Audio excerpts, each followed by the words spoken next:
নমস্কার বন্ধুরা, এই ভিডিওতে তোমাদের মধ্যে বেশ কয়েকটা গুরুত্বপূর্ণ আপডেট নিয়ে আলোচনা করার আছে, সেহেতু ভিডিওটা না স্কিপ করে পুরোটা দেখার অনুরোধ থাকলো। আর তোমরা যারা চ্যানেলে প্রথমবার এসেছো তারা কিন্তু অবশ্যই ভিডিওতে লাইক দিয়ে চ্যানেলটা সাবস্ক্রাইব করে রেখো, কারণ তুমি কিন্তু এখানে তোমার প্রিয় দলের সমস্ত রকম খেলার খবর সবার আগে পেয়ে যাবে। তো চলো আর দেরি না করে আজকের ভিডিওর মেইন টপিকগুলো নিয়ে আলোচনা শুরু করা যাক। তো বন্ধুরা, তোমরা জানো গতকাল মুম্বাই সিটি এফসির বিরুদ্ধে প্রথমার্ধে 2-0 গোলে এগিয়ে থেকেও দ্বিতীয়ার্ধে 2 গোল হজম করে মোহনবাগান দল কিন্তু নিজেদের ঘরের মাঠে প্রথম ম্যাচেই তারা জেতা ম্যাচটা ড্র করেছে। তো শুধুমাত্র গতকালই প্রথম নয়, এর আগেও ডুরান্ড কাপে একই রকম জিনিস কিন্তু করতে দেখা গেছে মোহনবাগান দলের কাছ থেকে। ডুরান্ড কাপের ম্যাচগুলোতেও দেখা গেছে প্রথম দিকে গোল করে এগিয়ে থাকার পরেও ডিফেন্সের ভুলের কারণে গোল হজম করতে হয়েছে মোহনবাগানকে। যেখানে ডুরান্ড থেকেই একই রকম ভুল করে আসছে মোহনবাগান দল, সেখানে দাঁড়িয়ে কোচ মলিনার কিন্তু খুবই দরকার ছিল দলের ডিফেন্স লাইনকে মজবুত করা, কারণ এইরকমই ডিফেন্স লাইন নিয়ে মোহনবাগান প্রতিটা ম্যাচেই খেলতে নামলে প্রতিটা ম্যাচ থেকে কিন্তু এইরকম রেজাল্ট আমরা দেখতে পাবো। আর এইরকম ডিফেন্স লাইন নিয়ে ACL 2-এ গিয়েও মোহনবাগান যে তারা হাফ ডজন গোল খাবে না তারও কিন্তু কোনোরকম নিশ্চয়তা পাওয়া যাচ্ছে না। যেখানে মোহনবাগান ম্যানেজমেন্ট তারা জানতো আনোয়ার আলীকে তারা দলে আর ধরে রাখতে পারবে না, তাহলে কেন সেই সময় ট্রান্সফার উইন্ডোতে মোহনবাগান ম্যানেজমেন্ট তারা আনোয়ার আলীর বিকল্প কোনো প্লেয়ার দলে নিল না। অ্যালবার্টো রড্রিগেজ বা টম অ্যালড্রেডের পাশে কোনো ISL এক্সপিরিয়েন্স ডিফেন্ডার থাকলে আজ মোহনবাগানের ডিফেন্স লাইনকে নিয়ে হয়তো এতটা চিন্তায় থাকতে হতো না দলের সমর্থকদের। তো আজ মোহনবাগান দলের খারাপ পারফরমেন্সের জন্য কোচের পাশাপাশি মোহনবাগান ম্যানেজমেন্ট তারাও কিন্তু সমানভাবে দায়ী। মোহনবাগান কোচ মলিনা গতকাল ম্যাচ শেষে প্রেস কনফারেন্সে বলেন আনোয়ার আলীকে হারানো তাদের জন্য বিগ লস, তবে তিনি দীপেন্দুকে তৈরি করে নিতে চান আনোয়ার আলীর জায়গায়। তো এই প্রসঙ্গে বলি, দীপেন্দু কিন্তু নিঃসন্দেহে ভালো প্লেয়ার এবং আগামীতে মোহনবাগান দলের ডিফেন্স লাইনের কিন্তু মূল স্তম্ভ হয়ে ওঠার উপযুক্ত দাবিদার সেই দীপেন্দু। তবে দীপেন্দু কিন্তু এখনও সেই লেভেলে আসেনি যেখানে দাঁড়িয়ে সে প্রতিটা ম্যাচে 90 মিনিট দলের ডিফেন্স লাইনকে সামাল দেবে।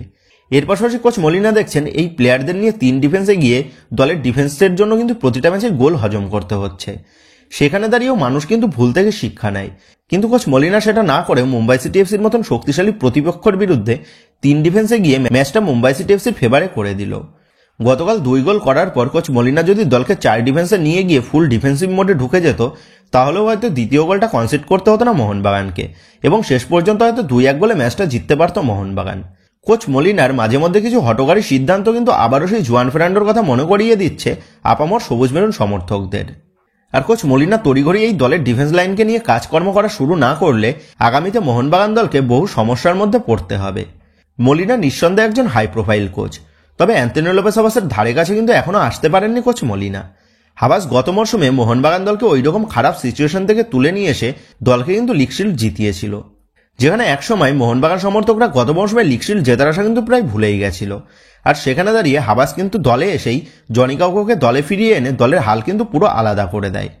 গত মরশুমে হাবাস এবং জনি কাউকে দলে এসে মোহনবাগান দলের রূপ কিন্তু পুরো বদলে দিয়েছিল। আর এই মরশুম শুরুর আগেই মোহনবাগান ম্যানেজমেন্ট তারা কিন্তু সেই হাবাস এবং জনি কাউকে দুজনকেই বিদায় জানায়। তো মোহনবাগান ম্যানেজমেন্ট দলের প্রতি অজস্র টাকা খরচ করে এটা আমরা জানি, কিন্তু মোহনবাগান ম্যানেজমেন্টকে গাইড করার মতন একজন অভিজ্ঞ পরামর্শক যদি আজ থাকতো, তাহলে আজ হয়তো মোহনবাগান দলকে এত টাকা খরচ করে দল গঠন করে এইরকম পারফরমেন্স করতে হতো না। গত মরশুমে জুয়ান ফের্নান্ডোর দলে থাকার সময়ও 2 জন বিদেশি অ্যাটাকিং মিডফিল্ডার এবং 2 জন স্ট্রাইকার ছিল, আর এই মরশুমেও কিন্তু ঠিক তেমনটাই হচ্ছে, যেখানে ISL এর প্রতিটা দলেই একজন করে বিদেশি ডিফেন্সিভ মিডফিল্ডার রয়েছে যে দলের অ্যাটাক এবং ডিফেন্সের মধ্যে সামঞ্জস্য রাখবে। সেখানে দাঁড়িয়ে মোহনবাগান ম্যানেজমেন্ট কোনো বিদেশি ডিফেন্সিভ মিডফিল্ডার বা CDM দলে সই করায়নি, যেটার কিন্তু এই মুহূর্তে খুবই প্রয়োজন ছিল মোহনবাগান দলে। তো কোচ মলিনার আদতেও কোনোরকম গেম প্ল্যানিং আছে নাকি সেটাই কিন্তু এখন দেখার বিষয় হবে, কারণ বাংলার 3 প্রধানকে কোচিং করাতে গেলে তোমাকে কিন্তু পজিটিভ রেজাল্ট দিতেই হবে। তুমি যদি দলকে ভালো রেজাল্ট এনে দিতে পারো তাহলে কিন্তু তুমি ভালোবাসা পাবে, আর দলকে তুমি ভালো রেজাল্ট এনে দিতে ব্যর্থ হলে তোমাকে কিন্তু প্রশ্নের মুখে পড়তেই হবে। কিন্তু ISL মাত্র একটা ম্যাচ দেখেই মলিনাকে বিচার করাটা সঠিক হবে না। কিন্তু কোচ মলিনা এই মুহূর্তে এসে দলের ডিফেন্স লাইনে সজাগ না হলে মলিনা আগামীতে কতদিন মোহনবাগান দলকে কোচিং করাতে পারবেন সেই নিয়ে কিন্তু এখন বড় প্রশ্নচিহ্ন থেকেই যাচ্ছে। তো যাক, আমরা সকলেই আশা করব কোচ মলিনা তিনি যেন দ্রুত দলের সমস্ত সমস্যাগুলো মিটিয়ে দলকে সাফল্যের রাস্তায় ফেরাতে পারেন। তো যাক, এবার নেক্সট আপডেটটা বেরিয়ে আসছে আনোয়ার আলীকে নিয়ে। তো আনোয়ার আলীর বিষয় নিয়ে দিনের পর দিন এক এক রকমের নতুন টুইস্ট কিন্তু আমরা দেখতে পাচ্ছি। তো তোমাদের এর আগেই জানিয়েছিলাম ইস্ট বেঙ্গল ম্যানেজমেন্ট তারা PSC রায়ে সন্তুষ্ট নয়, যার ফলে তারা PSC রায়ের বিরুদ্ধে দিল্লি হাইকোর্টে অ্যাপিল করে এবং শেষ পর্যন্ত গতকাল দিল্লির হাইকোর্ট থেকে নির্দেশ দেওয়া হয় PSC রায়টা ভ্যালিড নয় এবং গতকাল দিল্লি হাইকোর্টের তরফ থেকে জানানো হয় আজ আবারও প্রথম থেকে আনোয়ার আলীর কেসটা নিয়ে শুনানি হবে। সেহেতু পিএসসির রায়কে দিল্লি এফসি যদি মান্যতা না দেয় তাহলে মোহনবাগানের তরফ থেকে আনোয়ার আলীকে দেওয়া এনওসিটাও কিন্তু ভ্যালিড বলে গণ্য হবে না। সেহেতু আনোয়ার আলী সে নতুন শুনানির আগে পর্যন্ত সে কিন্তু ইস্টবেঙ্গল দলের প্লেয়ার নয় এবং সেই মতনই গতকাল মোহনবাগান ম্যানেজমেন্টের তরফ থেকে আনোয়ার আলীকে মেল করা হয়েছে তাকে মোহনবাগানের অনুশীলনে যোগ দিতে। তো পিএসসির তরফ থেকে আনোয়ার আলীর বিষয়ে রায় জানানো হলেও হাইকোর্টের তরফ থেকে জানানো হয়েছে এআইএফএফ এর রুলস হাইকোর্ট মানে না। সেহেতু আনোয়ার আলীর বিষয় নিয়ে হাইকোর্টের নিয়ম জারি করা হবে, যার ফলে শেষ পর্যন্ত আজ দিল্লি হাইকোর্টের তরফ থেকে আবারও কিন্তু নতুন শুনানি জানানো হবে আনোয়ার আলীর বিষয় নিয়ে। তবে দিল্লি হাইকোর্টের তরফ থেকে আজই যে চূড়ান্ত সিদ্ধান্ত জানানো হবে তেমনটা কিন্তু নয়। আর দিল্লি হাইকোর্টের সিদ্ধান্তে যদি মোহনবাগান ম্যানেজমেন্ট তারা সন্তুষ্ট হতে না পারে তাহলে কিন্তু মোহনবাগান তারা ক্যাসে পর্যন্ত যেতে পারে।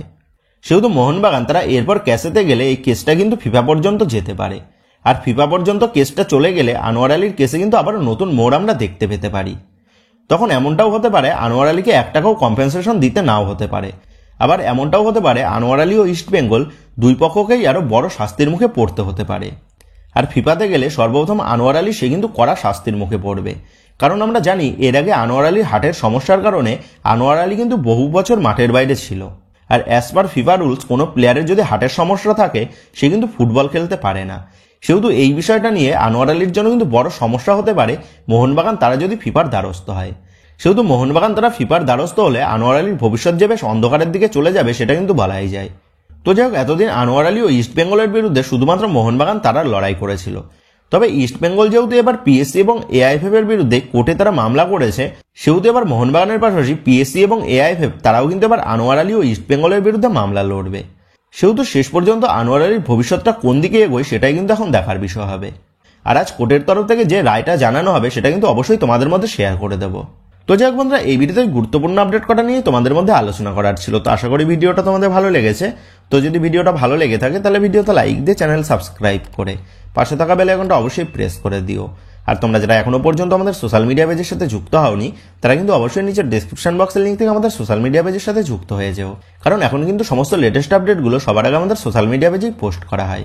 আর তোমরা এখন ফেসবুক এবং ইনস্টাগ্রামে গিয়ে তোমরা আমাদের এই চ্যানেলের নাম লিখে সার্চ করলেও তোমরা কিন্তু আমাদের ফেসবুক এবং ইনস্টাগ্রাম পেজটাও খুঁজে পেয়ে যাবে। সেক্ষেত্রে তোমার প্রিয় দলের সমস্ত রকম লেটেস্ট আপডেট সবার আগে জানার জন্য এবং আমার সাথে সরাসরি যে কোনো বিষয়ে কথা বলার জন্য তোমরা কিন্তু অবশ্যই মনে করো আমাদের সোশ্যাল মিডিয়া পেজের সাথে যুক্ত হয়ে যেও। তো বন্ধুরা, এই ভিডিওটা এটুকুই ছিল। তো আসি বন্ধুরা, দেখা হচ্ছে পরের ভিডিওতে।